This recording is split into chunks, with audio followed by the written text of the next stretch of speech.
महत्वपूर्ण आहेत ज्या आपण शिकत आहोत आणि त्याच्यामध्ये 11व्या अध्यायात ज्यावेळेस आपण येतो 11व्या अध्यायात आल्यानंतर फार महत्वपूर्ण एक दोन व्यक्ती आपल्याला त्या ठिकाणी दिसलेल्या आहेत आणि त्यांच्याविषयी आपण शिकलेलो आहोत. पण एक फक्त जाता जाता जी उजळणी आहे ती आपण करून घेऊ. या ठिकाणी स्लाइड्स ज्या आहेत त्याच्यावर तुम्हाला ती दिसत राहील. आणि अध्याय 11 वचन 1 आणि 2 असं लिहिलेलं आहे. नंतर काठीसारखा एक बोरू कोणी एकाने मला दिला आणि म्हटले, उठ, देवाचे मंदिर, वेदी व त्यात उपासना करणारे लोक यांचे माप घे. तरी मंदिराबाहेरचे अंगण सोड, त्याचे माप घेऊ नको, कारण ते विदेशी लोकांस दिलेले आहे आणि पवित्र नगर ते 42 महिने तुडवतील. आणि आपण पाहिलं की योहानाला या दर्शनात पुन्हा सक्रियपणे सहभागी होण्यास सांगितलेलं होतं. आणि आपण पाहतो की योहान प्रगटीकरणाच्या पुस्तकामध्ये फार कमी वेळेस सक्रिय सहभाग त्याने घेतलेला आहे. त्यानं काही वेळेस घटनेला आपण पाहिलेलं आहे की त्याला फक्त दृष्टांत होतो. अनेक वेळेस ज्यावेळेस त्याला दृष्टांत होतो तो लिहून घेतो. त्याला वारंवार सांगितलेलं आहे, पहा, लक्ष दे, ऐक, इकडे ये, अशा गोष्टी आपण पाहतो त्याच्याविषयी आहेत. पण या ठिकाणी सक्रिय सहभाग म्हणजे त्याला काम दिलेलं आहे. आणि ते काम जे आहे ते काय आहे, तर अशा अनेक ठिकाणी आहेत तिथं योहानाला असं काहीतरी काम दिलेलं आहे किंवा त्याला म्हटलेलं आहे की ये, योहान रडलेला आहे, योहान त्याच्यामध्ये सहभागी पण होत आहे त्या परिस्थितीमध्ये. तर अशा अनेक गोष्टी आहेत. या ठिकाणी एक काठीसारखा बोरू त्याला देण्यात आलेला आहे. त्याला म्हटलेलं की मोजपट्टी दिली गेलेली आहे आणि यार्दनेच्या खोऱ्यात उगवणाऱ्या उंच मजबूत वनस्पतीपासून हे बनवलेलं असतं. ती हलकी पण सरळ टिकाऊ असते. अशा काड्यांचा वापर जुन्या काळी लेखनासाठी, चालण्यासाठी आणि मोजमापासाठी करण्यात येत असे. आणि त्याविषयी आपण शिकलेलो होतो की कशा प्रकारची ती काठी असेल आणि कशा प्रकारे त्याचं काम असतं. मोजमापाचा अर्थ संरक्षणाचे चिन्ह आहे. देवाने योहानाला आज्ञा केली की देवाचे मंदिर, वेदी, त्यात उपासना करणाऱ्यांचे माप घे. हे सगळं आध्यात्मिक आहे आणि हे आध्यात्मिक प्रतीक आहे. शारीरिक मोजमाप नाही की उठून त्यांना असं काठीनं माप घ्यावं. तर काठी जे असणं आहे त्याचं माप घेणं आहे हे आध्यात्मिक रीतीचं आहे. आणि पवित्र शास्त्रामध्ये मोजणे म्हणजे देवाची मालकी, संरक्षण आणि विशेष काळजी दर्शवतं. आपण पाहिलं की तुला मोजायचं आहे. मोजायचं आहे म्हणजे काय की आता हे मोजून घेणं याचा अर्थ की देवबाप काळजी करतो, देवबाप मालकी आहे देवबापाची, तो संरक्षण करतो असं होतं.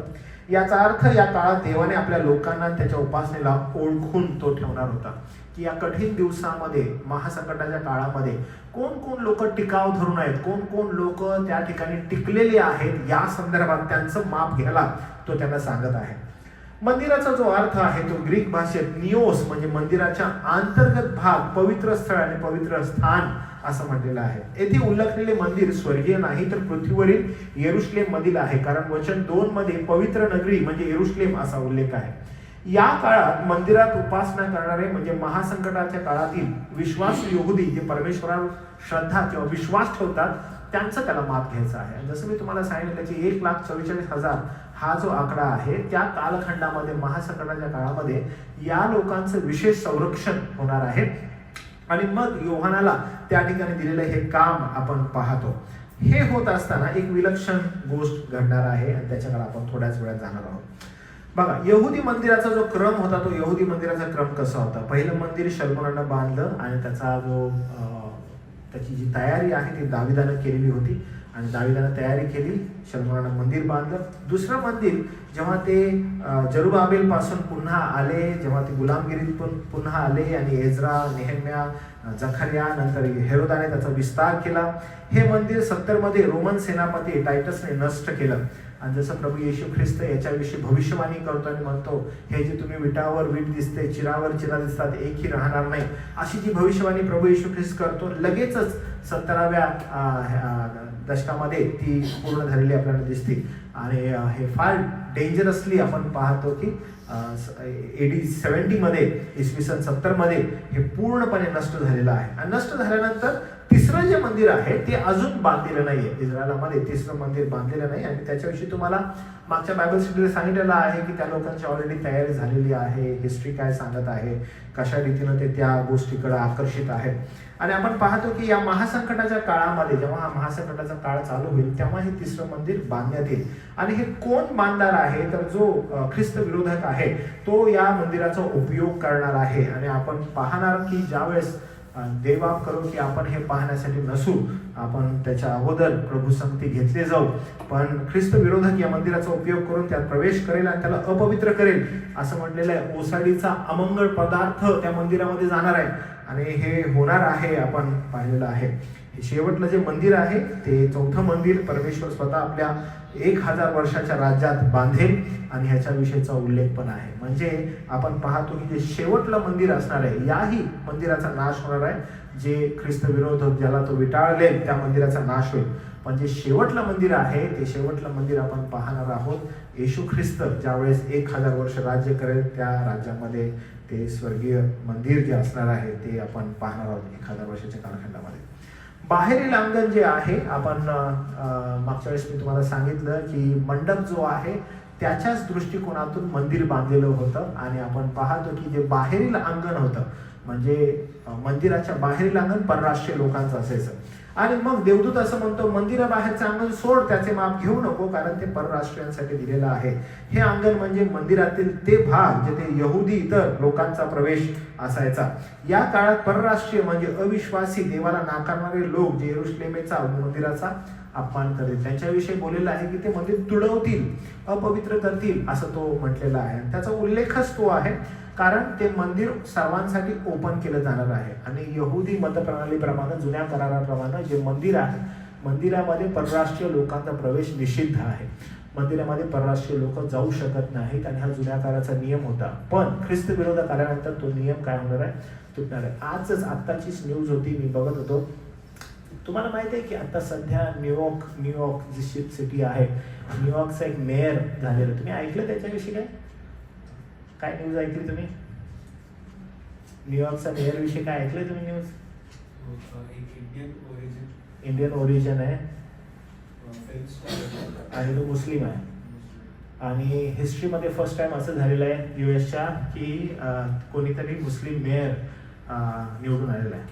आणि ही सगळ्यात डेंजरसली घंटा आहे US साठी असं म्हणतात की मेयर मुस्लिम झालेला आहे. आणि त्यांनी घोषणाच त्याची जी सुरू आहे आल्याच तो त्यानं घोषणेला सुरुवात केलेली आहे की हे जी सिटी आहे ही सिटी US जे मायग्रेट झालेले आहेत त्यांची सिटी आहे.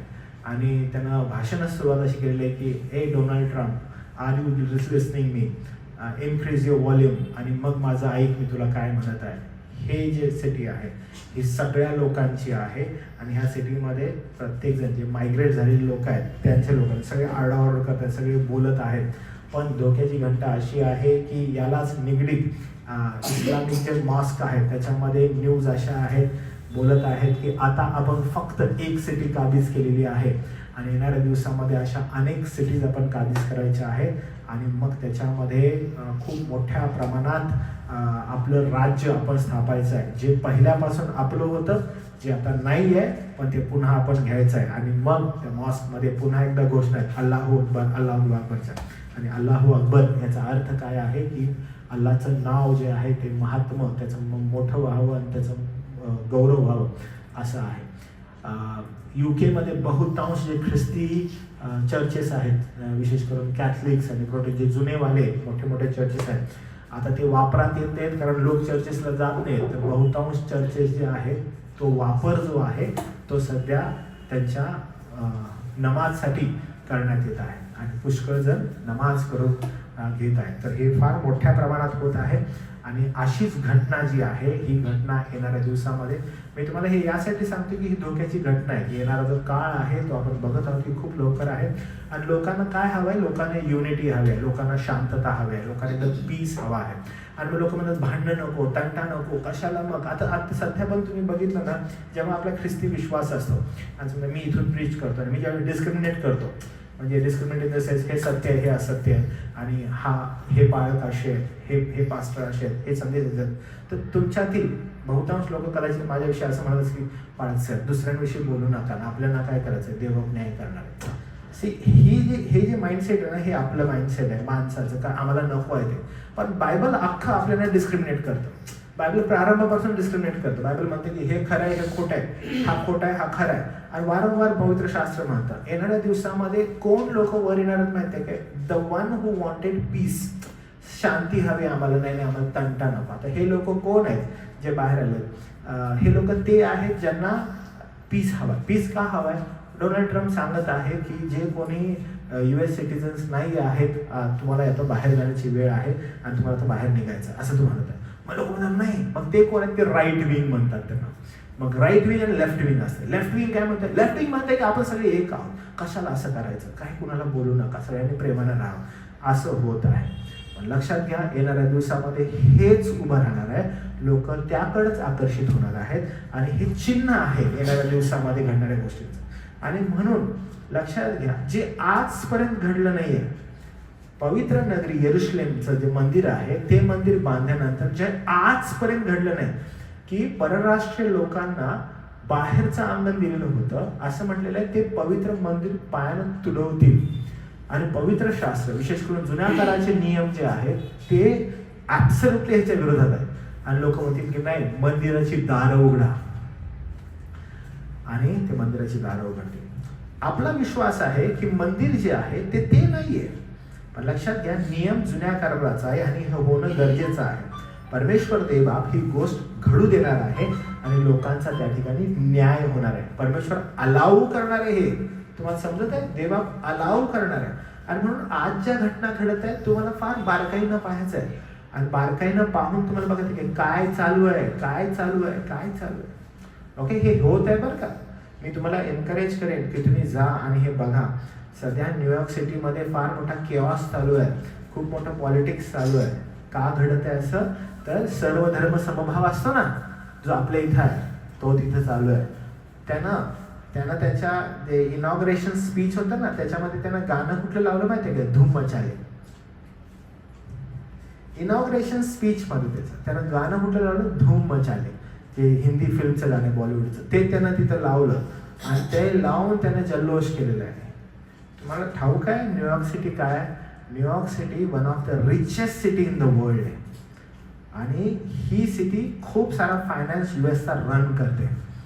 आणि म्हणून ही सिटी ज्यावेळेस आता हातातून गेलेली आहे, ही खूप मोठी धोक्याची घंटा आहे जगासाठी. आणि हे समजून घ्यायला पाहिजे आपण, फार मोठ्या प्रमाणात आहे. तुम्हाला अजून एक शॉकिंग मी गोष्ट सांगतो. रिसेंट डेज न्यूज अशी आहे की लंडन सिटी जी आहे तिला इस्लामिक स्टेट घोषित करा असं पण बोलण्यात येत आहे. म्हणजे एवढं फास्ट ग्रोईंग इस्लामिक कंट्रीज होत आहे, एवढं डेंजरसली सगळं चालू आहे. तर आपण फार जागृत राहायला पाहिजे गोष्टी जशा घडत आहेत. कारण हे जे म्हटलेलं आहे, यहुदी तर लोक जे आहेत त्यांना प्रवेश असायचा अंगणामध्ये, पण त्या काळामध्ये देवाला नकारणारे लोक जे आहेत, प्रगटीकरणाच्या पुस्तकात देवाला नकारणारे लोक मंदिर तोडवायला लागतील. म्हणजे अलाव होईल. नाही, काय प्रॉब्लेम नाही, सगळ्यांना काय हरकत नाही. हे होणार आहे. ओके, त्यामुळं हे लक्षात घ्या बरं का. पवित्र शास्त्र डिस्क्रिमिनेट करतं, पवित्र शास्त्र दुःख देतं आणि हे होणारच आहे. मी आज सकाळी हिला सांगत होतो की मला एका चर्चमधून फोन आला आणि मला सांगितलं की पाळकसाहेब, आम्ही तुमचे संदेश ऐकलेले आहेत आणि ना तुमच्या संदेशानं खूप दुःख होतं लोकांना. तर ना इथं थोडेसे ऑर्थोडॉक्स लोक आहेत जुन्या विचारसरणीचे, तर तुम्ही ज्यावेळेस संदेश द्याल ना तर कोणाला दुःख होऊ नये असं बोला. मी म्हटलं किती वाईट गोष्ट आहे की लोकांना दुःख होऊ नये असं मला सांगण्यात येते की असं बोला, आणि हे फार वाईट आहे, लक्षात घ्या. आणि मी त्यांना म्हणालो की हे अशक्य आहे, कारण प्रभूचं वचन ज्यावेळेस येतं त्यावेळेस ते लोकांना ऑफेंड करतं, लोकांना दुःखी करतं, लोकांना छिन्न विछिन्न करतं, त्यांना त्यांचं पाप दाखवतं. ज्यावेळेस मनुष्याला त्याचं पाप दिसतं, मनुष्य दुःखी होतो आणि दुःखी होऊन पश्चातापाकडे वळतो. आणि हे देवबापाच्या वचनाचं काम आहे. आजकाल लोकांना ते नको आहे. आम्हाला दुःख नका देऊ, आम्हाला अधिक काय, आमचं देहाला किती सुकून मिळेल असं काहीतरी बोला, आमच्या देहाला बरं वाटेल असं बोला, आमच्या देहाला वाईट वाटेल असं बोलू नका. आणि समोरून सांगण्यात येत आहे. म्हणजे तुम्ही विचार करा की चर्चेस पण किती लवकर या विचारसरणीमध्ये चाललेले आहेत. लोकांना काय करायचं समजत नाही. म्हणजे हे विचित्र गोष्ट आहे. कदाचित त्यांना आता पश्चाताप होते की त्यांनी मला बोलवलेलं आहे आणि पॅम्पलेट्स आपल्याला सगळीकडे गेलेले आहेत, तर त्यांना आता समजत नाही काय करावं. त्यांना नाही लाज आहे, पण ते आता होणार आहे. तर देव त्यांना सहायता करो. तर हे होत असतं, लोकांना नको आहे. आणि पण पवित्र शास्त्र ॲब्सोल्युटली काय करत आहे, ह्या ठिकाणी आपल्याला सांगत आहे की अविश्वासू लोक जे ते मंदिर तुडवणार आहे. आणि जसं तुम्हाला सांगत आहे, या घटना घडा लागलेल्या आहेत, त्या दिशेनं आपण सर्वजण निघालेलो. तो चार्ली कर्क होता, तुम्ही सगळ्यांनी बघितला असेल. त्याला शूट केलं. ओके, त्याला शूट काय केलं माहिती आहे तुम्हाला? बहुतांश लोकांनी स्टेटस वगैरे ठेवलेलं होतं, चार्ली कर्क मेला, चार्ली कर्क मेला. हार्श बोलायचा. हार्श का बोलायचा माहिती आहे? कारण तो राईट विंगचा होता. आणि लेफ्ट विंगचे कोण आहेत माहिती आहे? लेफ्ट विंगचे ते लोक आहेत जे लोक म्हणतात की पीस पाहिजे. काय पाहिजे आम्हाला पीस पाहिजे. आम्हाला लोकांमध्ये शांती हवी आहे, लोकांमध्ये द्वेष नको. आता तुम्ही बघा, ते काय म्हणतात, आम्हाला काय पाहिजे? पीस पाहिजे. आणि त्यांनी काय केलं? दे वॉन्ट पीस ना. आम्हाला पीस पाहिजे, आम्हाला शांती पाहिजे, आम्हाला शांत. आम्हाला सगळ्यांनी एक करा. आणि तो काय करत होता? तो त्यांना रॉंग तुम्ही किती रॉंग आहे हे सांगत होता. आणि आम्हाला पीस पाहिजे. मग हे पीस पाहिजेच्या लोकांनी काय केलं? ते शूट केलं. हे किती विचित्र आहे. दिस इज वर्ल्ड. हे जग आहे आणि जग असंच चाललंय. लोक म्हणत आहेत की वी वॉन्ट पीस, आम्हाला शांती हवी, आम्हाला शांती हवी. पण लिटरली त्यांना शांती मिळणार आहे? लिटरली त्यांना शांती हवी नाही.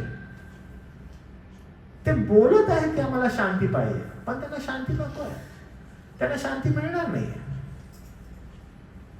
जर त्यांना खरंच शांती पाहिजे, तर त्यांना खरंच शांती हवी, तर शांती कशी मिळेल त्यांना? त्यांनी काय करायला पाहिजे? जर आम्हाला शांती पाहिजे, तुम्ही मला सांगा, त्यांनी काय करायला पाहिजे? चार्ली कर्क सांगते, त्यांना खरंच जर पीस हवं तर काय करायला पाहिजे? ऍब्सोल्युटली त्याची टॉक करायला पाहिजे. बाबा तुझं आम्हाला हे पटत नाही, म्हणजे व्हॉट एव्हर, एक संवाद, डायलॉग्स व्हायला पाहिजे. पण तुम्ही बाबा, आणि जग असंच चाललंय. ज्यावेळेस तुम्ही सत्य प्रीच करता, ज्यावेळेस तुम्ही सत्य सांगता, त्यावेळेस ते काय होतं? ज्यावेळेस तुम्ही सत्य सांगता काय होतं? लोक हर्ट होतात, लोकांना वाईट वाटायला लागतं. आणि हेच खरं आहे. पवित्र शास्त्र आपल्याला तेच सांगतं. त्यामुळे आपण फार जागृत राहायचं आहे. आणि म्हणून या ठिकाणी हा जो ख्रिस्त विरोधक आहे, तो ज्यावेळेस येईल आणि मंदिरामध्ये जाईल, the first thing what will do, तो परराष्ट्रीय लोकांना अलाव करेल या मंदिरामध्ये. का? कारण हे पायांटा पडत जाणार आहे. लोक तिकडे आकर्षित होते आणि हे होत राहणार आहे. प्रभुदेव आपल्याला सहायता करून 42 महिने म्हणजे 3.5 वर्ष हे लोक काय करतील बघा. हा काळ महासंकटाच्या काळाचा दुसरा अर्धा भाग आहे. जसं मी तुम्हाला सांगितलेलं की पहिले 3.5 वर्ष आणि दुसरे 3.5 वर्ष. पहिल्या 3.5 वर्षात काय होणार आहे बरं महासंकटाच्या काळामध्ये? पीस, शांती. ओके, विसरायचं नाही बरं काय तर. आणि त्यावेळेस सगळ्यांना काय वाटेल की कोण आहे हा ख्रिस्त विरोधक? मसाया. बरोबर आहे, तो कोण आहे? मसीहा आहे. आणि मसीहा काय करत आहे? शांती प्रस्थापित करत आहे. ह्याच्या अगोदर काय घडणार आहे बरं? हा कसा काय शांती प्रस्थापित करणार आहे? काय होणार आहे तुम्हाला लक्षात आहे? काय होणार होतं बरं? युनिटी. पण युनिटी होण्या अगोदर काय होणार आहे? प्रभू परमेश्वर काय करणार आहे? राष्ट्रांमध्ये युद्ध होणार आहेत, राष्ट्रांमध्ये प्रॉब्लेम्स होणार आहेत, एकमेकाला मारायला उठणार आहेत सगळेजण, खूप मोठा गोंधळ होणार आहे. अशा वेळेस हा ख्रिस्त विरोधक येईल आणि तो काय करेल? एक भाषा करेल, सगळ्यांना भाषेमध्ये एकवटेल, सगळ्यांना राष्ट्रांमधून एकवटेल, सगळ्यांना म्हणजे की चला एकत्रित या, चला एकत्रितून बसा, चला एकत्रितून आपण सगळं करू, एव्हरीवन विल कम टुगेदर. आणि अशा वेळेस लोक म्हणतील वाव, आम्ही सगळे किती विचित्र परिस्थितीत होतो आणि हा पहा आला आणि यानं आम्हाला काय केलं? यानं आम्हाला एक केलं आणि we are so happy for him. आणि सगळे लोक त्याला पूजू लागतील. And then what will do? तो स्वतःची मूर्ती प्रस्थापित करेल आणि लोक त्याला मग पूजू लागतील. आणि तो कुठं जाईल मग? डायरेक्टली यरुशलेमेत जाईल. आणि यरुशलेमेत जाऊन तो कुठे जाणार आहे? मंदिरामध्ये. आणि मंदिरामध्ये जाऊन तो विटाळलेलं मंदिर, असं काय म्हणतात की ओसाडीचा अमंगळ पदार्थ त्या मंदिरामध्ये असेल. आणि जेव्हा तो उभा राहील त्यावेळेस तुम्ही काय करा? जे लोक बाहेर असतील त्यांनी कुठं पडावं? डोंगराळ भागात स्वतःला लपवून घ्यावं, डोंगरांना म्हणावं आमच्यावर पडा. आणि अशा वेळेस कोण उभे राहणार? 1,44,000 यहुदी. आणि हे यहुदी कोण असतील? प्रभू येशू ख्रिस्तावर त्यावेळेस विश्वास ठेवणार आहे. मी फक्त अमेज असं करतो की ज्यावेळेस 1,44,000 यहुदी उभे राहतील आणि ते ज्यावेळेस प्रभूसाठी खणकर रीतीनं त्यांचं तारण होईल, आणि आपल्याला ठाऊक आहे त्यावेळेस तर तारण कसं असणार आहे मंडळीला घेतल्यावर? कृपा आणि कृती असेल. आणि ज्यावेळेस हे होईल ते फार खंबीर रीतीने उभे राहतील. जस्ट विचार करा की हे यहुदी फक्त 12 होते प्रभू येशू ख्रिस्ताबरोबर, आणि त्यांनी पृथ्वीची उलटापालटा केली, उलटी पालट केली ना पृथ्वी. त्याच्याविषयी बोलण्यात येतं 1,44,000 ज्यावेळेस असतील त्यावेळेस काय होईल एकत्र? किती स्ट्रॉंगली उभं राहतील हे लोक, किती स्ट्रॉंगली प्रीच करतील, किती स्ट्रॉंगली ते प्रभूसाठी लढतील, राहतील, ख्रिस्त विरोधकांबरोबर कशा रीतीने ते झोंबी करतील. हे फार अद्भुत असेल. आणि प्रभुदेवा करू आपण ते पाहू आपल्या नेत्रांनी. ओके, पण इथं नको. ओके, इथं नको. प्रभू संगती आपण असावं. आणि म्हणून हा जो काळ आहे, हा दुसरा काळ, महासंकटाचा दुसरा जो भाग आहे, येशू त्यांच्याविषयी असं म्हणतो, यरुशलेम अन्य जातीच्या पायाखाली तुडवली जाईल जोपर्यंत अन्य जातीचा काळ पूर्ण होत नाही. मी तुम्हाला म्हटलं ना, बस इथं लवकर.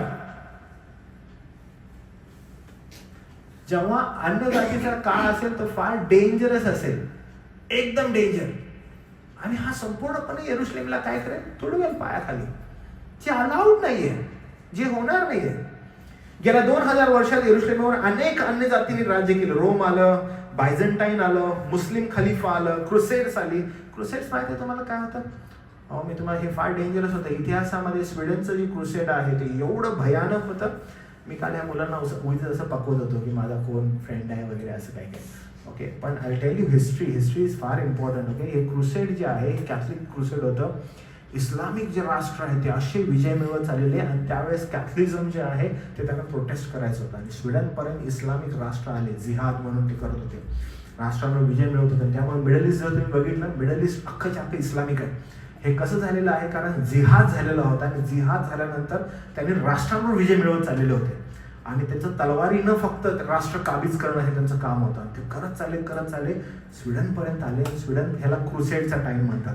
आणि क्रुसेडच्या टायमाला ज्यावेळेस स्वीडनपर्यंत आले आणि त्यांनी मग विचार केला की आता स्वीडनवर हल्ला करायचा, त्यावेळेस कॅथलिक चर्च जे आहे त्याला युनिव्हर्सल चर्च म्हणतात, त्यांनी सेम फंडा काढला जो इस्लामिक विश्वासामध्ये होता. त्यांनी सांगितलं की जे जे लोक लढाईमध्ये सामील होतील ते लोक डायरेक्टली त्यांना त्यांच्या कुटुंबाला स्वर्गामध्ये जे आहे ते स्थान मिळेल, आणि आम्ही त्यांना पत्रक देऊ. आणि त्यांनी पत्रक काढले पोपनी, आणि पोपनी पत्रक काढून लोकांमध्ये वाटले. आणि मग सैन्यामध्ये अनेक कॅथलिक्स भरती झाले, आणि मग कॅथलिक्स भरती म्हणून त्यांनी हे क्रुसेड जे आहे त्याची स्थापना केली. तुम्ही जर पाहिलं, तुम्हाला लक्षात असेल, जुना जर पुस्तकं तुम्ही उघडली त्याच्यामध्ये ना क्रॉस एक चिन्ह आहे बघा असं, आणि त्याचा एक झेंडा आहे पांढऱ्या कलरचा, आणि त्याच्यावर एक क्रॉस तसं चिन्ह असतं. ते क्रुसेडचा क्रॉस होता तो. आणि जर तुम्ही अजून इतिहासामध्ये गेले तुम्हाला समजेल की मग ते त्या ठिकाणी थांबले, त्यांनी तिथे युद्ध केलं, आणि युद्ध करून त्यांनी ते जिंकलं. पण त्यांनी एक फार मोठा गोंधळ घातला. यांनी काय केलं? यांनी जाऊन त्यांच्या ज्या गरोदर स्त्रिया होत्या त्यांची पोटं फाडले, त्यांनी तरुण स्त्रियांवर बलात्कार केले, त्यांनी म्हाताऱ्या स्त्रियांना पण सोडलं नाही. आणि फार विचित्र रीतीनं या लोकांनी त्यांच्याबरोबर वागले कॅथलिक्सने. परिणाम असा झाला की इस्लामिक राष्ट्र त्या ठिकाणी हारलं. आणि म्हणून इस्लामिक राष्ट्र आज पण कॅथलिक्सचा खूप मोठा, ख्रिश्चनांचा ते लोक द्वेष करतात बिकॉज ऑफ क्रुसेड. ओके, त्यांच्या इतिहासामध्ये रक्तरंजित आहे ते. आणि मग अचानकपणे स्वीडनपासून पुढं युरोपियन राष्ट्रामध्ये प्लेग पसरला, जगातला आत्तापर्यंत सगळ्यात भयानक प्लेग. पण तो इस्लामिक राष्ट्रांमध्ये नाही आला, आणि न आल्यामुळं देवबापाचा न्याय त्या ठिकाणी दिसतो. पण इस्लामिक लोक असे आज पण म्हणतात की आमच्यासाठी अल्लाह लढला, आणि त्यानं युरोपियन राष्ट्रांमध्ये अनेक लोकांना मारून टाकला. असा प्लेग पहिला कधीही आला नव्हता, आणि प्लेगने अनेक लोक क्रुसेडमध्ये मरून गेले. आणि त्या क्रुसेडच्या टायमाला यरुशलेम पण त्यावेळेस त्यांच्या हद्दीखाली होतं. आणि क्रुसेडच्या त्या टाईममध्ये यरुशलेमवर कॅथलिक्सनी राज्य केलं. त्यानंतर तुर्किस्तानने पण राज्य केलं. ब्रिटिश हे होते, आणि आता अरब, आपल्या ब्रिटिशच्या अगोदर थोडेसे अरब होते, कारण पॅलेस्टाईन जे आहे ते त्यावेळेस राज्य करत होतं. ओके, थोडीशी हिस्ट्री तुम्ही जाणून घ्या. इस्रायलवर कोणी कोणी राज्य केलं, आणि पॅलेस्टाईन जे आहे त्यांनी ते राज्य केलेलं होतं.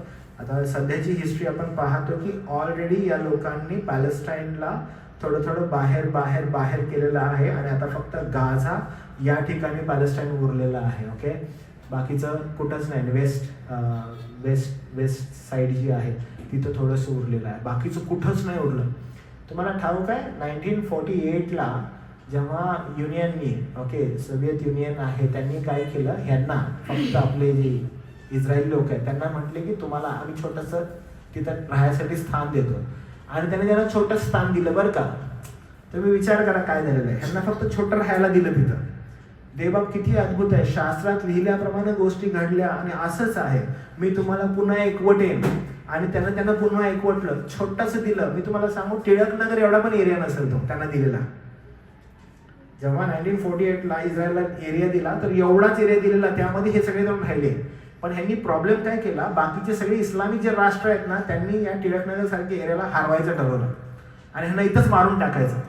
आणि ज्यावेळेस ह्यांनी इथं मारून टाकायला लागलं तर हा जो प्रदेश होता त्यांचा टिळकनगर त्याच्यापेक्षा 7 पट जास्त त्यांनी अजून मिळवला. मग ते अजून पसरले सगळ्यांना मारून, मग मोठे झाले ना. मग अजून थोड्या दिवसांनी परत अनेक राष्ट्र एकत्र मिळून ह्यांना मारायला बघितलं, हे अजून पसरले. मग असं करत करत त्यांनी पॅलेस्टाईनलाच संपवलं. आता पॅलेस्टाईन फक्त गाझामध्ये उरलंय आणि वेस्ट साईडमध्ये, बाकीचं कुठंच नाही. आणि आता ह्यांचा प्लॅन असा आहे की ते लोक गाझा संपवून टाकणार आहेत.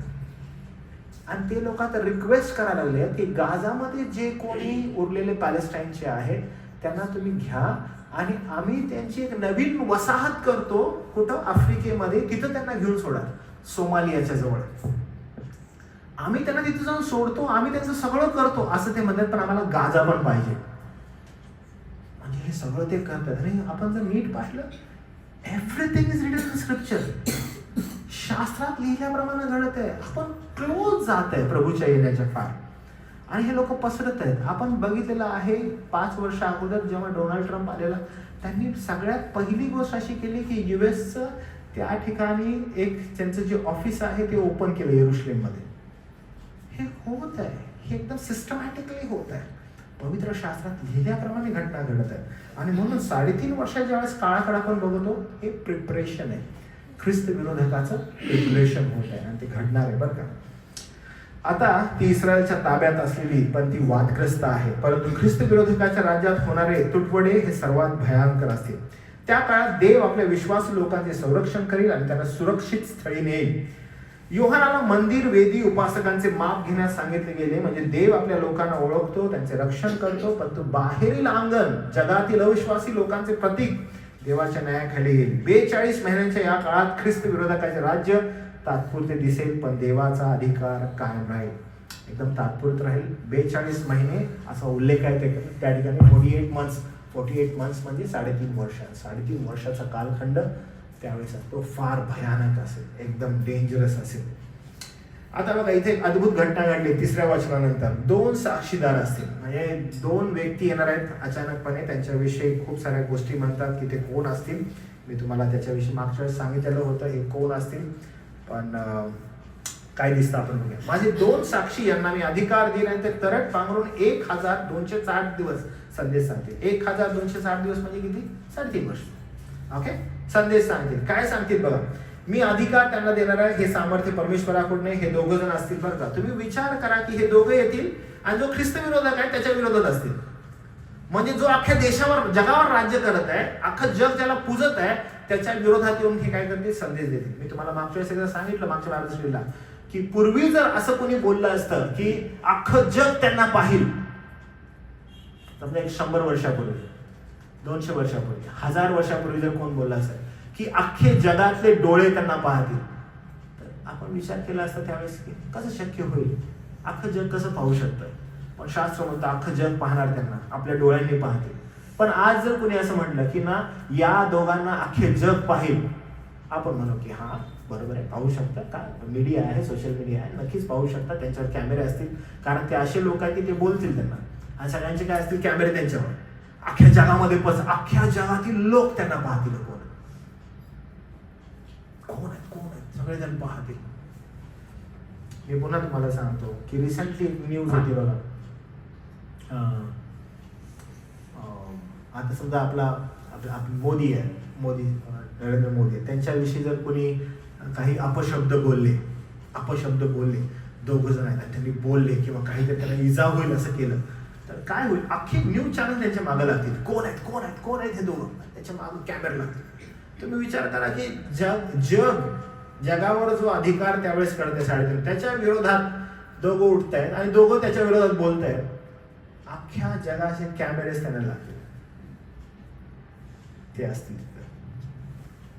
तुम्हाला अजून थोडस हे कसं होईल अजून तुम्हाला सांग. संजय निरुपम माहिती आहे तुम्हाला? संजय निरुपम सगळ्यांना माहिती आहे. संजय निरुपम सध्या आजारी होते. आता ते म्हटले की मी थोडा 1 मंथ येत नाहीये. महाराष्ट्राच्या दृष्टीने सांगणार आहे, हे तुम्हाला लक्षात येईल कसं होणार आहे. संजय निरुपम जे आहेत ते रोज सकाळी 9 वाजता ज्यावेळेस त्यांचं हे राज्य नव्हतं त्यावेळेस ते काय करते, रोज सकाळी 9 वाजता यायचे आणि सगळे मीडियाचे लोक आहेत ना ते 9 वाजता ते बाहेर येणार म्हणून कॅमेरा घेऊन उभं राहायचे. मग ते 9 वाजता यायचे, त्यांना बाईट द्यायचे. मग ते त्यांची वेळ काय ठरलेली आहे. तर अख्ख्या लोकांची नजर आहेत ना 9 वाजता, विशेष करून जे पॉलिटिकल त्यांना ज्यांना ऐकायचं असते 9 वाजता बरोबर निरुपम कधी लाईव्ह येतात ते बघायचे. संजय निरुपम कधी येतात आणि ते लोक यायचे. सॉरी, संजय निरुपम नाही, संजय राऊत. ते यायचे आणि बघायचे कधी येतात आणि कधी हे बोलतात. तर हे जे आहे हे होतच असतं. लक्षात घ्या. मग सगळी मीडिया त्यांच्याकडे आकर्षित होते. जेव्हा ते मोदीविषयी त्यांनी बोलायला चालू केलं तेव्हापासून तर अधिक जास्त त्यांच्याकडे लोक आकर्षित झाले. तर हे होत असतं. मग त्यांच्याविषयी अजून काय लिहिलं बघा ह्या दोघांविषयी. मी त्यांना अधिकार देईन, हे सामर्थ्य परमेश्वर म्हणजे हे सामर्थ्य देवबापाकडून असेल. नंतर 11:3 मध्ये पुन्हा असं म्हटलेलं आहे, साक्षीदार हा ग्रीक मार्टिस पासून आलेला शब्द आहे, ज्यात मार्टियर जे असेल शहीद ज्यांना मारण्यात येतं त्यांच्याविषयी बोलण्यात आलेलं आहे. अनेक मतप्रवाह आहेत जे प्रतिकात्मक मानतात, कारण हे 2 साक्षीदार मरत आहेत आणि पुन्हा जिवंत होत आहेत, म्हणून ते खरे व्यक्ती असणेच अधिक योग्य आहे. म्हणजे हे लोक खरे देवदूत नाही आहेत, हे लोक मनुष्य असणार आहेत दोघं जण. आणि म्हणून यांच्याविषयी असं हे दोघं कोण असतील याच्यावर फार मोठं प्रश्नचिन्ह असतं. हे दोघं कोण असतील? 2 साक्षीदार आवश्यक आहेत, कारण व्यवस्था 2 साक्षीदारांची मागणी करते. ते माहित आहे तुम्हाला, 2 साक्षीदार आहेत, एकाची साक्षीपेक्षा दोघांची साक्ष बरी आहे. आणि त्यामुळे जुन्या काळाचा नियम आहेत की 2 साक्षीदार हवेत. आणि आपण पाहतो की या ठिकाणी 2 आहेत. त्यांचं कार्य काय, ते येणार आणि भविष्य सांगणार, म्हणजे देवाचं वचन जाहीर करणार. हे केवळ भविष्यवाणी नसून सत्य बोलणार. त्यांचा सेवा करायचा काळ 1260 दिवस म्हणजे 3.5 वर्ष महासंकट काळाचा दुसरा भाग असणार आहे. पहिल्या भागामध्ये शांती शांती शांती, दुसऱ्या भागामध्ये हे दोघं येणार आणि बोलायला चालू करणार. 3.5 वर्ष ते लोक बोलणार. त्यांचं वस्त्र बघा कसं, त्यांचं वस्त्र तरट पांघरून भविष्यवाणी करतील. म्हणजे हे लोक काय घालतील तर पोतं जे असतं पोतं घालतील आणि पोतं घालून भविष्यवाणी करतील. काहीतरी विचित्रच असेल. जेव्हा महात्मा गांधींनी स्वतःचे कपडे काढले होते लोकांचा सगळा फोकस महात्मा गांधींवर गेलेला होता. तुम्हाला आठवतं जेव्हा काही लोक स्वतःला इजा करतात किंवा स्वतःला काही वेगळं वेशभूषा करून येतात, लोकांचं लक्ष तिकडे जातं.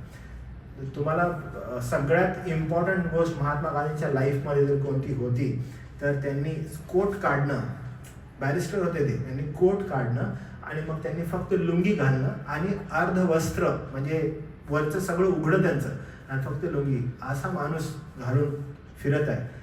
थंडीमध्ये, वाऱ्यामध्ये, उन्हामध्ये, पावसामध्ये तो फिरत आहे. जगाचं अख्खं लक्ष महात्मा गांधींकडे गेलं. सगळ्यात मोठा टर्निंग पॉईंट होता महात्मा गांधींच्या जीवनाचा जेव्हा त्यांनी वस्त्र काढलं. ही साधी घटना नव्हती, ही फार मोठी घटना होती. वस्त्र काढणं, ब्रिटिशर्स आहेत ओके, ब्रिटिशर्सच्या विरोधात उभं राहणं. ब्रिटिशर्स कोण होते?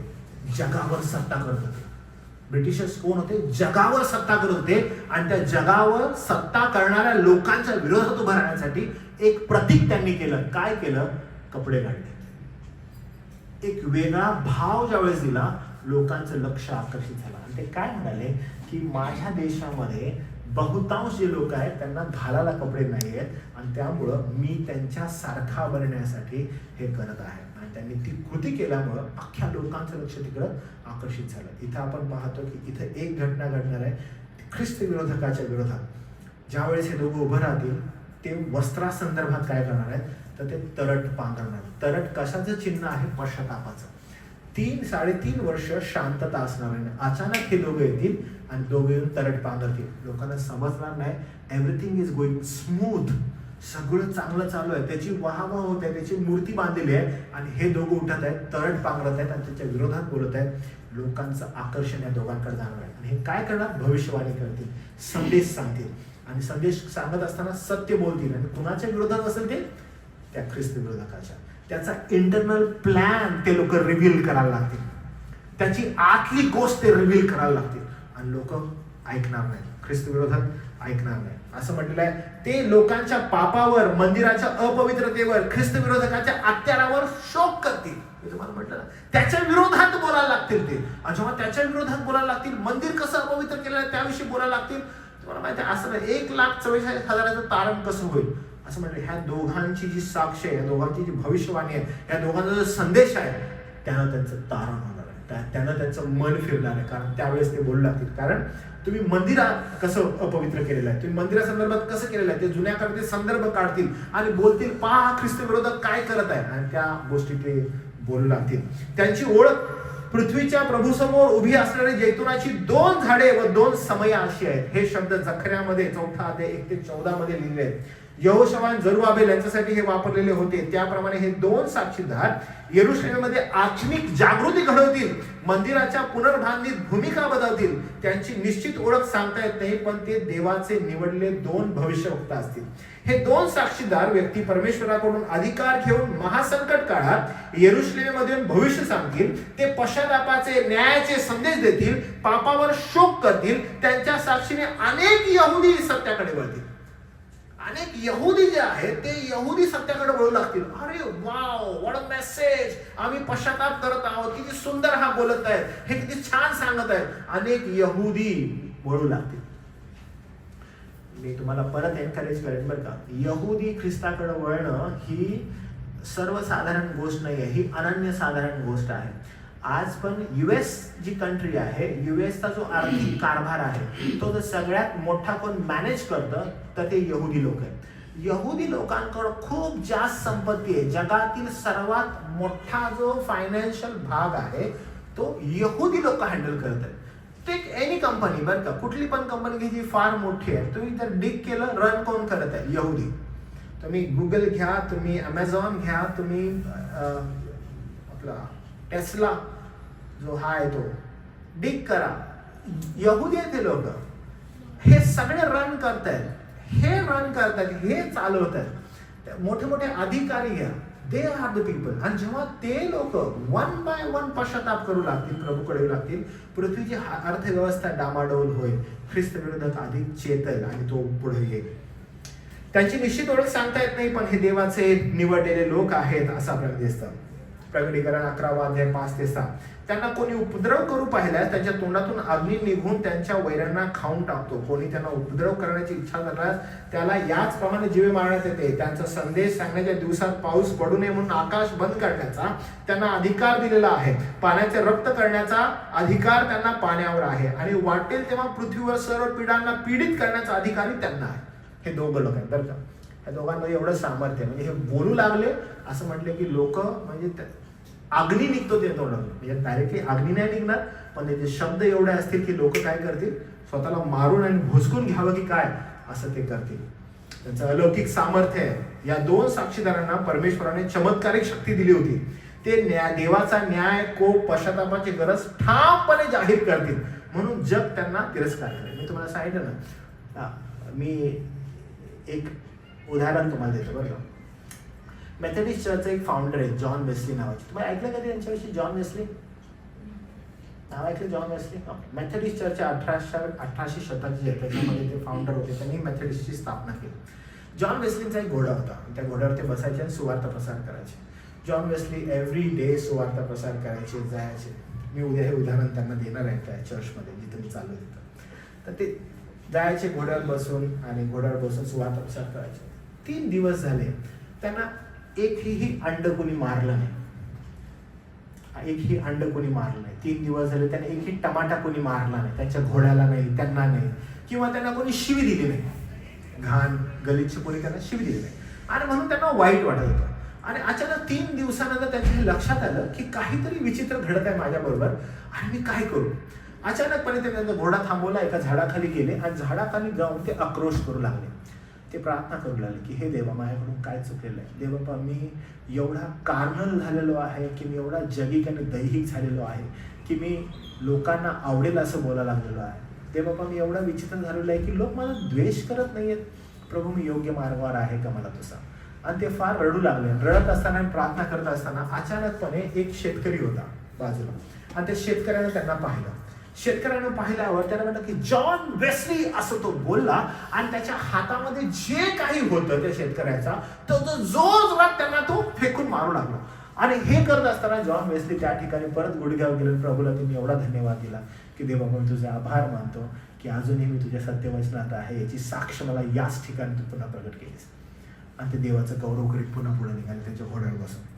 कारण मी तुम्हाला सांगतो, प्रभूचा संदेश ज्यावेळेस येतो, बाय डिफॉल्ट लोकांनी तिरस्कार करायला पाहिजे, लोकांना आपण आवडायला नाही पाहिजे. ज्या वेळेला आपण लोकांना आवडेल, त्यांना बरं वाटेल, त्यांना छान वाटेल असं जर बोलू लागलो, अरे आपली अवस्था फार बिकट आहे. लोक ऑफेंड व्हायला पाहिजे मेसेजच्या. म्हणजे असं विचार करून नाही बोलायचं ह्याला आज मी दुखवतोच, असं नाहीये. पण प्रभूचा मेसेज ज्यावेळेस कधी येतो, लोकांची मन दुखली पाहिजेत, कारण प्रभूचा संदेश तोच आहे. लक्षात घ्या, ज्यावेळेस लोकांना आवडेल असं ज्यावेळेस संदेश येऊ लागतो, त्यावेळेस मात्र तो संदेश कधीच प्रभूकडून नसतो. ज्यावेळेस प्रभूकडून संदेश आला, त्यावेळेस लोकांच्या अंतःकरणाला चटपुट लागली, ते पश्चाताप करू लागले. आणि इथं हे दोघं लोक जे आहेत ना, हे ज्यावेळेस संदेश देऊ लागतात, त्यावेळेस त्यांचा संदेश ज्यावेळेस येतो, त्यावेळेस लोक एवढा तिरस्कार करतात. त्यांचा प्लॅन एकच असतो, काय माहिती आहे, यांना मारावं. यांना काय करावं, यांना मारावं. हे फार इम्पॉर्टंट आहे बरं का, की जे कोणी कार्नल आहेत, कार्नल म्हणजे जे देहाचे आहेत, जे जगाचे आहेत, जे दैहिक वासनांना अनुसरून वागत आहेत, त्यांना प्रभूचा संदेश हा सदैव वेदनादायी असणार आहे. जे आत्मिक आहेत त्यांना तो लाभाचा आणि सामर्थ्याचा असं पवित्र शास्त्र म्हणतात. पण जे दैहिक आहेत ते तुमच्यावर चिडणं अपेक्षित आहे.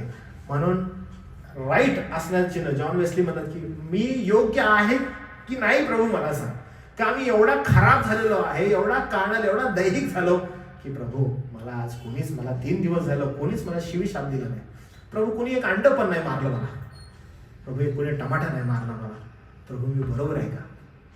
दिस इज ऍप्ट आहे, हे ऍप्ट आहे की आपण प्रभूचा संदेश सांगतो. या ठिकाणी तुम्हाला तेच दिसत आहे. हे दोघं ज्यावेळेस बोलू लागतात, लोक तिरस्कार करू लागतात. तुम्हाला तिरस्कार म्हणजे कसं असतं,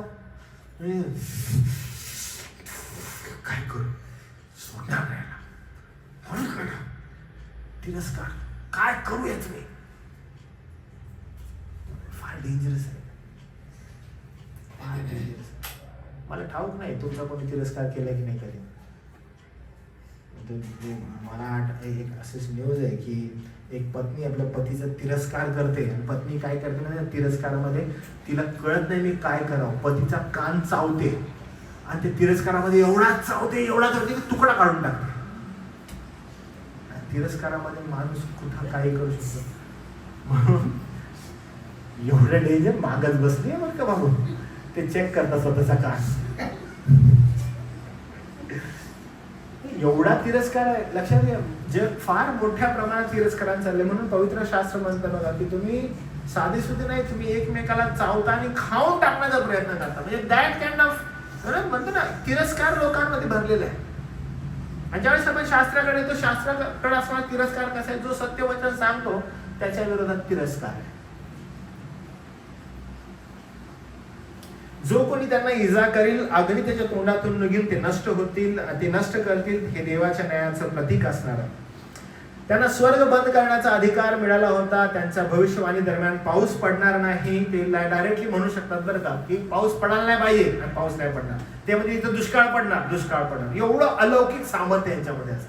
हे दोघं काही साधे सुधे नसणार बघा. 3.5 वर्ष येतील, अचानक येतील, लहानपणापासून मोठे झालेले आहेत, वी डोंट नो, अचानक आलेले आहेत आपल्याला माहित नाही, पण ते येतील. आल्यानंतर डायरेक्टली त्यांना एवढे अधिकार देण्यात आलेले आहेत. हे दुष्काळाची शिक्षा पापी हट्टी लोकांसाठी होती.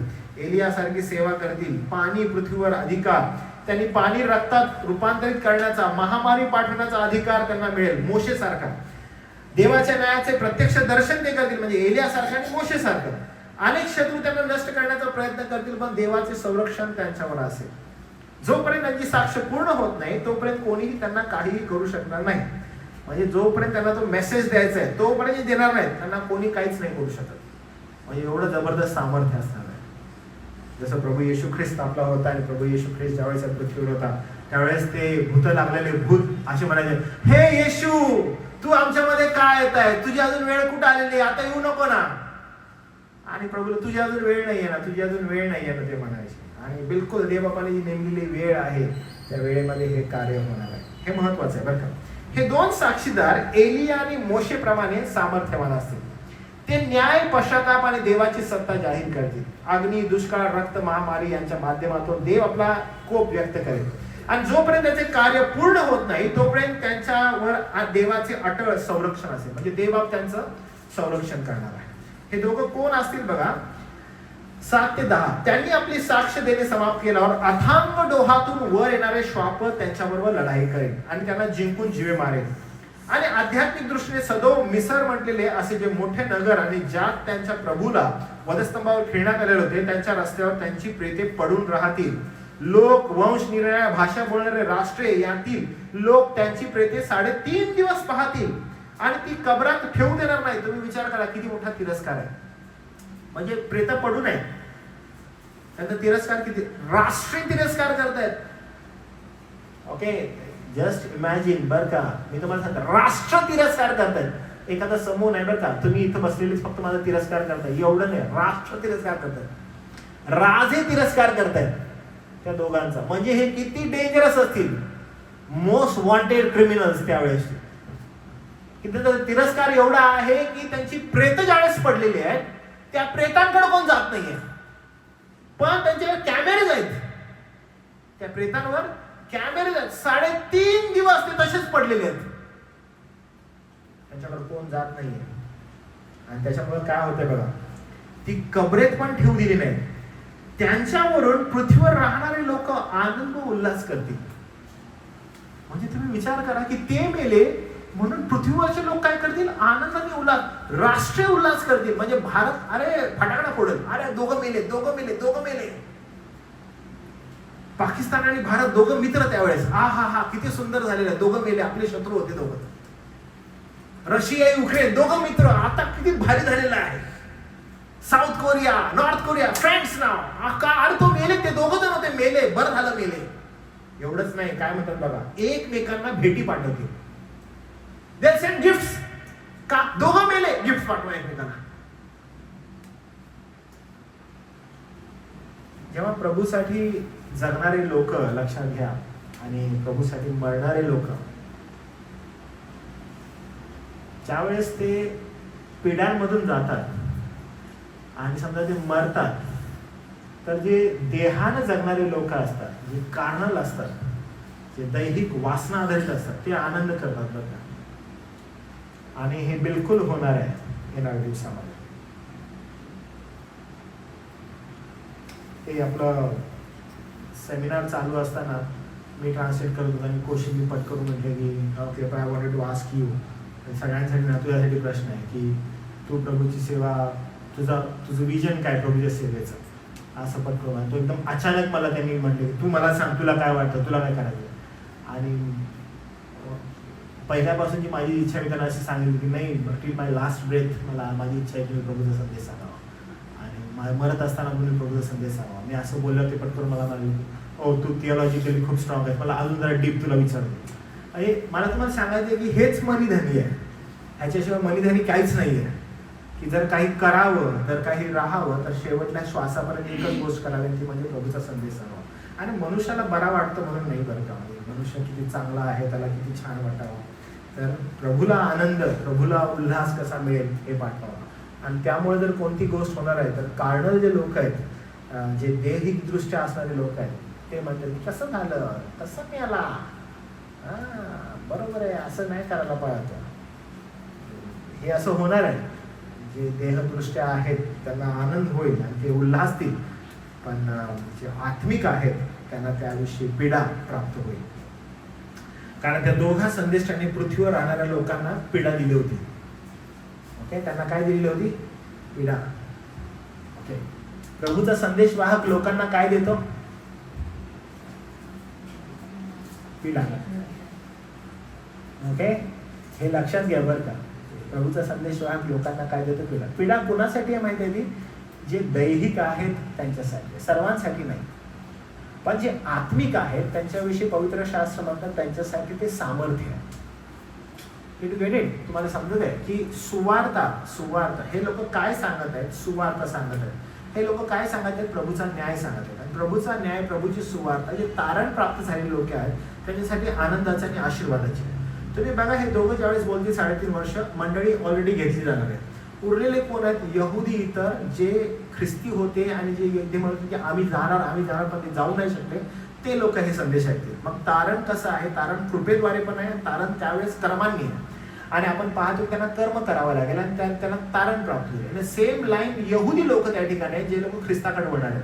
आणि हे दोघं त्यांना संदेश देणार आहेत. त्यांच्यासाठी ते आशीर्वादात आहे, सुवार्ता. वाव, आमचं तारण आता होत आहे आणि आम्ही तारणासाठी काय करू, असा तुझा प्रश्न असेल. ते लोक तिकडे आकर्षित होतील त्या संदेशाकडे. बाकीचे लोक जे दैहिक आहेत, जे कार्नल आहेत, ओ मॅन, जे वासनेने भरले आहेत, ते त्यांच्यावर दात ओठ खायला चालू करतात. त्यांची साक्ष पूर्ण झाल्यानंतर जेव्हा हे 2 साक्षीदारांचं कार्य पूर्ण होईल, तेव्हा अथांग डोळातून वर येणारे पशु, ज्याला अँटी ख्राइस्ट असं म्हटलेलं आहे, ख्रिस्त विरोधक जो आहे, त्याच्यावरून युद्ध करून त्यांना ठार मारेल. ते दोघं मरतील. पशु म्हणजे ख्रिस्त विरोधक, जो सैतानाच्या सामर्थ्याने चालवला जातो. ओके, मी तुम्हाला जसं सांगितलं की सैतान आहे, अँटी ख्राइस्ट सैतान नाही बरं का, ख्रिस्त विरोधक सैतान नाहीये, सैतान आहे. मी तुम्हाला सांगितलं सैतान कोण आहे? सैतान ओमनी पोटेंट, ओमनी प्रेझेंट आहे का? बिलकुल नाही. सैतान आहे, तो व्यक्ती आहे. तो कुठं आहे सध्या? We don't know. कुठं लपून बसलेला आहे आपल्याला माहित नाही. तो सध्या कुठल्या टापूवर आहे का? सध्या तो कुठल्या कंट्रीमध्ये आहे का? कुठल्या देशात आहे का? कुठल्या राजमहालात आहे का? आपल्याला माहित नाही सैतान कुठं आहे. पण सैतान आहे आणि तो पृथ्वीवर अधिराज्य करतो. त्याच्या मार्गदर्शनाखाली सगळे जे अशुद्ध आत्मे आहेत ते कार्य करतात. आणि तो आहे, तो ह्या पृथ्वीचा राजा आहे. आणि त्याच्यावर प्रभू येशू ख्रिस्ताने विजय मिळवलेला आहे. जे येशू ख्रिस्तावर विश्वास करतात ते विजयी लोक आहेत. आणि म्हणून या राष्ट्रात, या जगावर विजय मिळवणारा तुमचा आणि माझा प्रभू, त्याच्यावर आपण विश्वास ठेवतो. त्यानं तुम्हाला आणि मला ह्या जगातून पार नेलेला आहे. म्हणून we are saved by the Christ. आणि ह्या जगापासून आपल्याला त्याला सेव्ह केलेलं, म्हणून आपला विश्वास त्याच्यावर आहे. पण ह्या जगाचा अधिकारी, मालक जो आहे तो कोण आहे? तो धूर्त सैतान आहे. आणि तो आहे, तो कुठं आहे आपल्याला माहित नाही, पण त्याच्या मार्गदर्शनाखाली हे सगळं चालत आहे. आणि तो ख्रिस्त विरोधक जो आहे तोही त्याच्याच मार्गदर्शनाखाली चालणार आहे. अजून बघा, सैतान पिक्चर मध्ये आलेला नाहीये बरं का. तुम्ही जर बघितलं की 3.5 वर्षाच्या या कालखंडामध्ये अजूनही सैतान पिक्चर मध्ये आलेला नाहीये. तो अजूनही ख्रिस्त विरोधकच आहे. आणि ख्रिस्त विरोधक पिक्चर मध्ये येत आहे. मग त्याच्याविषयी 9 अध्याय 1 आणि 2 वचनामध्ये म्हटलंय, सैतानाच्या सामर्थ्याने ख्रिस्त विरोधक काय करतो? चालवलं जातो. त्यांचे मृतदेह काय म्हणतात? त्यांचे मृतदेह यरुशलेम मध्ये, त्यांचे मृतदेह महान शहराच्या रस्त्यावर पडून राहतील. म्हणजे यरुशलेम मध्ये सदोम आणि मिसर असं म्हटलेलं आहे, कारण ती पाप, दृष्टता आणि आध्यात्मिक अधपतनाने भरलेली होती. हीच ती नगरी जिथे आपल्या प्रभूचा क्रुसावर वध झालेला होता. या नगरीमध्येच, या यरुशलेम मध्येच हे लोक 2 जण जे आहेत पडणार आहेत. 3.5 दिवसांचा अपमान. जगभरातील लोक, वंश, भाषा, राष्ट्रे त्यांचे मृतदेह 3.5 दिवस पाहतील. त्यांना दफन करण्याची परवानगी दिली जाणार नाही. हे अत्यंत अपमानाचे चिन्ह असेल. आधुनिक माध्यमांद्वारे, टीव्ही, इंटरनेट, हे दृश्य जगभर पाहिले जाईल. जगामध्ये आनंदोत्सव होईल. पृथ्वीवरील लोक त्यांच्या मृत्यूवर आनंद करतील, सण साजरे करतील, एकमेकांना भेटी पाठवतील, कारण या 2 संदेशांनी त्यांच्या पापावर न्याय, कोप जाहीर केला होता. त्यामुळे त्यांना यातना दिल्या असे ते मानतील. बघितलं काय झालं की लोक म्हणतील काय त्यांना कारण हे लोक खूप घाणेरडं आम्हाला बोलत होते. ते लोक आमच्याविषयी भविष्य सांगत होते, ते आमच्याविषयी न्याय सांगत होते, देवाचा न्याय येईल असं सांगत होते. अरे किती वाईट आहे.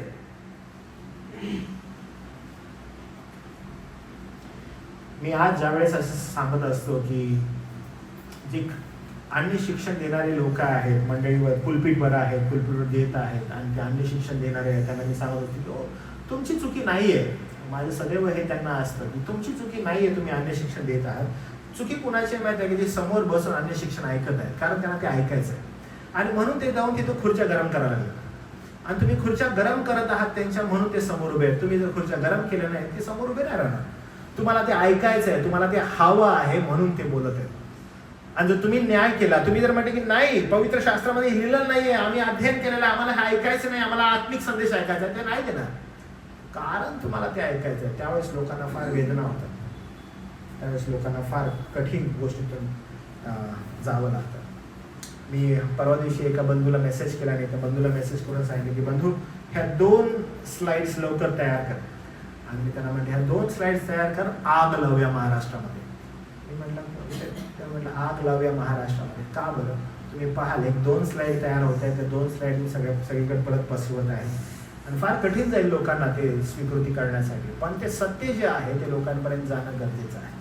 आणि मी त्याला म्हटलं की लवकर ह्या स्लाइड तयार कर, आपण ह्या स्लाइड सगळीकडे पाठवूया आणि देवबाप करो की ते येईल. लोकांना ज्यावेळेस पाप दिसू लागतं, लोकांना त्रास व्हायला लागतो, पण संदेश वाहकाचं ते काम आहे. संदेश वाहकाचं काम आहे की पवित्र शास्त्राचे सत्य लोकांना निर्भीडपणे सांगावं. मग लोकांना सांगितल्यावर जे देहबुद्धीचे आहे ते द्वेष करतील, जे आत्मिक आहे ते प्रभूमध्ये अधिक वाढतील आणि स्थिर स्थावर होतील. ते प्रभूच्या संदेशाचं काम आहे.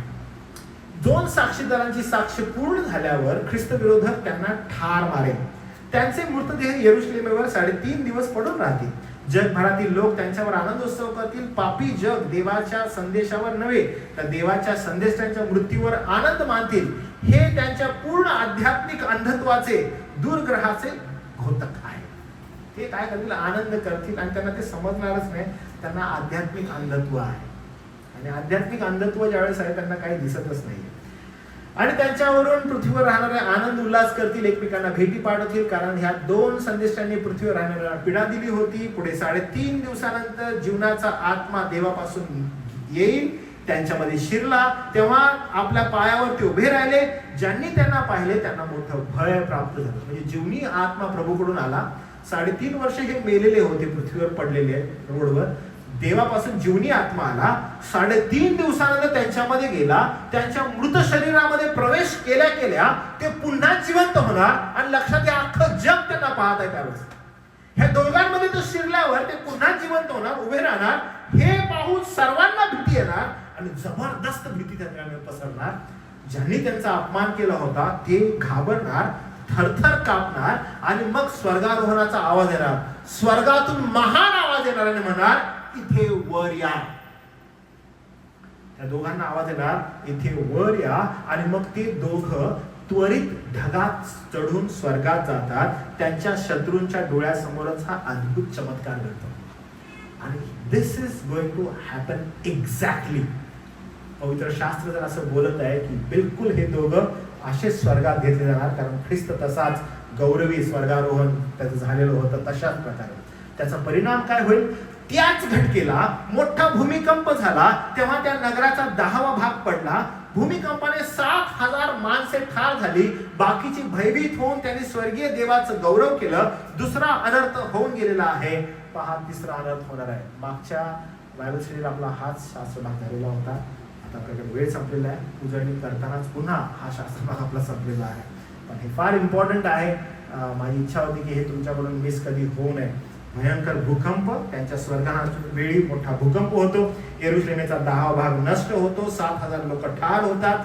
ग्रीक भाषेत नावाजलेले लोक असा उल्लेख आहे. म्हणजे हे ख्रिस्त विरोधकाचे प्रमुख अनुयायी आणि अधिकारी असू शकतात. ते त्याच ठिकाणी होते ज्यांनी प्लॅन करून ह्यांना मारलेलं होतं. आणि जेव्हा भूकंप होतो तेव्हा हे 3,500-7,000 लोक त्याच ठिकाणी मरतात, जे लोक ख्रिस्त विरोधकाचे अनुयायी होते. उरलेल्या लोकांची प्रतिक्रिया, उरलेले लोक भीतीने भरतात, स्वर्गातील देवाला गौरव देतात आणि त्यांचा पश्चातापाचे आणि विश्वासाचे खरे लक्षण समजते. दुसरे संकट संपले. तिसरे लवकरच येणार आहे.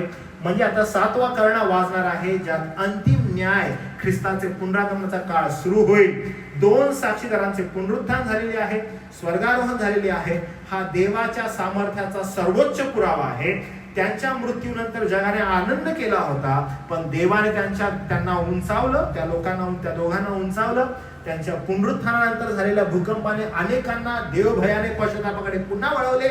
पुढील न्याय अजूनही येणे बाकी आहे. आणि तो पुढचा न्याय आहे, तो परिणाम फारच मोठा आहे. जेव्हा भूकंप झाला, पृथ्वी एकदम हल्ली 7,500 लोक मिळे. 2 साक्षीदारांच्या स्वर्गारोहणाच्या त्या क्षणी एक मोठा भूमिकंप झालेला होता, ज्यावेळेस ते मेले. जो ग्रीक मजकूर आहे त्याला असं म्हटलेलं आहे, नावाजलेल्या लोकांचा मृत्यू झाला. Slain of a names of man. Slain जे झालेलं आहे ते एकदम नामवंत लोक होते, म्हणजे 7,500 जे लोक मेले भूकंपानंतर, ज्यांचा उल्लेख करण्यात आलेला आहे, ते त्या घटनेला त्यावेळेस येरुशलेममध्ये मौजूद होते. लक्षात घ्या काय असतं, जेव्हा कधी एखादी अद्भुत अलौकिक घटना घडते, जगामध्ये जी युनिटी आहे ती एकत्र येऊन ती साजरी करते.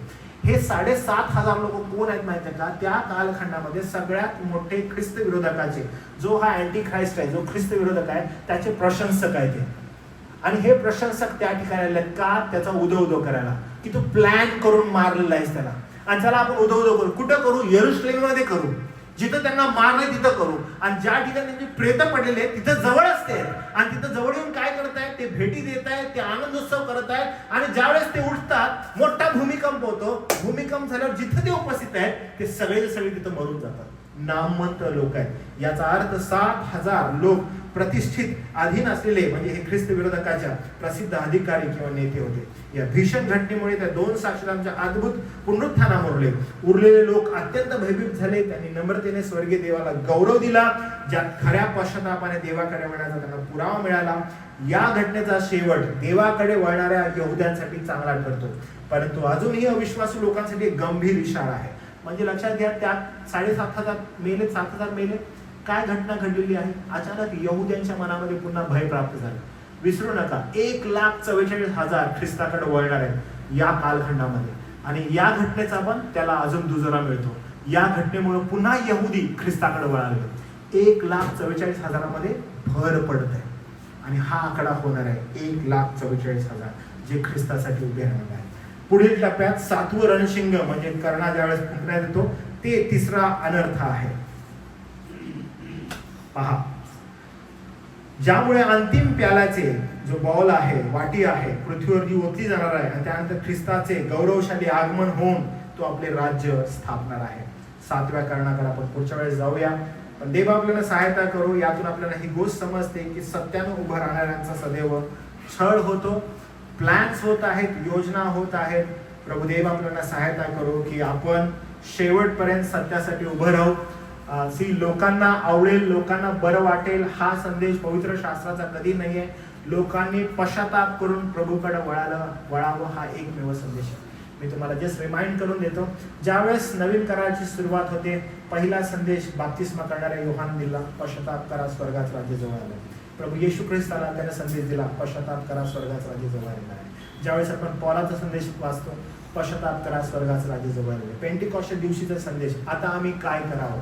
पश्चाताप करा आणि तुमच्या पापाची क्षमा येऊन बाप्तिस्मा घ्या.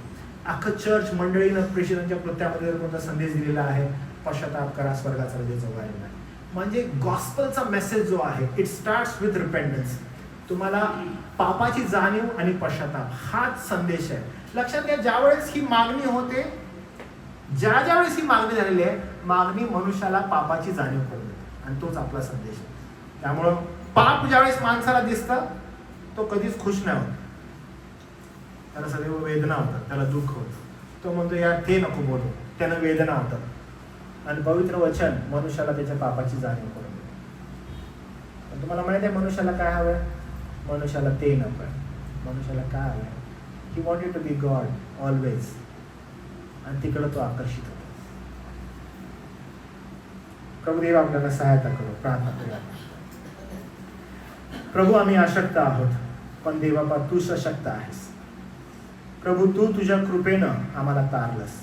जी आमची लायकी नव्हती, जी आमची पात्रता नव्हती, जे तारण प्रभू येशू ख्रिस्तामध्ये आम्हाला दिलेस, आम्ही त्याबद्दल प्रभू तुझे आभार मानतो. प्रभू, ज्यावेळेस आम्ही प्रगटीकरणाचं पुस्तक शिकत आहोत, किती अद्भुत देवा ते आहे जे प्रभू तू नमूद केलेलं आहेस, तुझ्या वचनामध्ये आहे. प्रभू, आज ज्यावेळेस आम्ही ते वाचतो, अनेकदा आम्ही पाहतो की किती अद्भुत, अलौकिक, अनन्यसाधारण आहे. आणि प्रभू, आज आम्ही त्याच्यावर विश्वास ठेवतो, कारण घटना त्या दृष्टिकोनातून घडत आहे. प्रभुदेव बापा, जे प्रिपरेशन चालू आहे प्रभू, अंगावर शहारे आणणारा आहे. ज्या रीतीनं जग बदलत आहे आणि तुझ्या येण्याची तयारी होत आहे प्रभू, त्याबद्दल आम्ही तुझे आभार मानतो. जगामध्ये प्रभू जे सर्व चालू आहे सध्या, ख्रिस्त विरोधकाच्या येण्याची चाहूल आहे प्रभू. तो दिवस कधी येणार आम्हाला ठाऊक नाही, पण त्या अगोदर तू तुझ्या मंडळीला घेणार आहेस. आणि त्यासाठी प्रभू आम्ही सदैव तयार असावं. जग आणि जगाच्या लोभामध्ये नाही, तर आमची संतुष्टता ही सदैव ख्रिस्तामध्ये असावी. जेवढे काही दिवस प्रभू तू आम्हाला दिलेले आहेस, नेमलेले आहेस, त्याद्वारे तुझं गौरव करण्यासाठी आम्हाला कृपा करो. धन्यवाद देतो प्रभू, मंडळी म्हणून आम्हाला देवा तुझं वचन शिकवत आहेस, आम्हाला सांगत आहेस. गौरव मान महिमा तुला देत केलेली प्रार्थना सांगणारा प्रभू येशू ख्रिस्त त्याच्या नावात केली म्हणून देतो. सलाम सगळ्यांना. God bless.